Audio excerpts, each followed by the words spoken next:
Hi, I'd like to talk about opening up conversations, whether it's one on one or with big groups of people.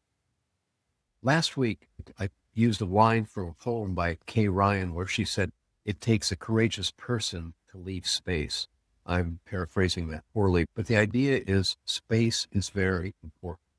It's important, well, in all kinds of places, but in the workplace, space is what allows other people to think about what we're saying. It allows them to say, do I think that's a good idea? Do I think it's a bad idea? Would I add anything to it?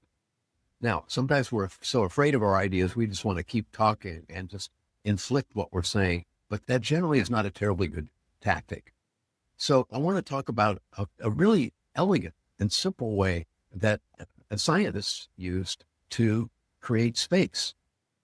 And we were talking on the phone and he said, yeah, I'm making a presentation to fellow scientists in our organization. And if they like what I'm saying, that'll be the green light that I can go ahead and do some next steps. So I was excited about that. But I said, but what? And he said, well, I have to use slides. I said, what do you mean you have to use slides? And he said, well, slides would actually get in the way of this presentation. And our organization almost requires, because if you don't use slides, people figure you didn't take time to prepare this thing, and we both laughed. We knew that was stupid, but nevertheless, that's what he had to do. And so we moved on talking about something else. He called me a couple of weeks later and he said, Rick, I figured it out. He said, I had to use slides, but I figured out how to get around that problem.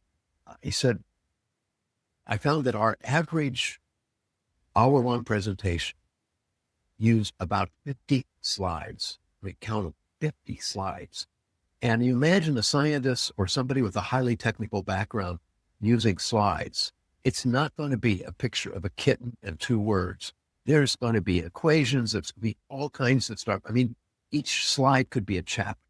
I mean, you've been in those meetings. Maybe you've run some of those meetings, but they can be horrendous. And they're there to prove that you actually know what you're talking about. At any rate, he said, I figured I could do the presentation in 5 slides and it would let people know that I actually prepared. He said, so I did that.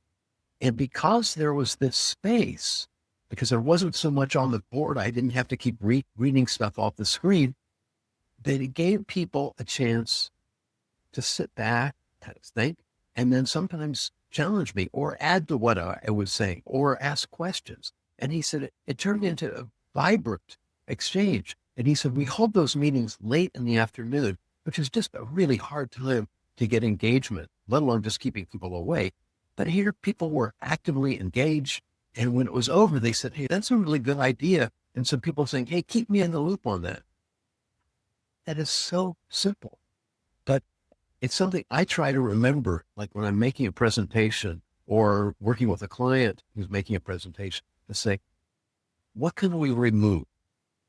Not taking away important stuff, but what could we remove that will help people pay attention and help them engage with the material and maybe more important, actually engage with us.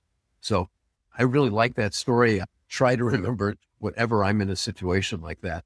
I'd love to hear your comments on that. And if you have an idea like, hey, here's something that really works for me. And I'm really looking at simple things. So something that other people, if they looked at that LinkedIn post, would go, oh, hey, I could do that. At any rate, so I hope that's helpful. And please leave your comments either if you got this from my email or from LinkedIn, wherever you got it. I look forward to hearing from. Thanks.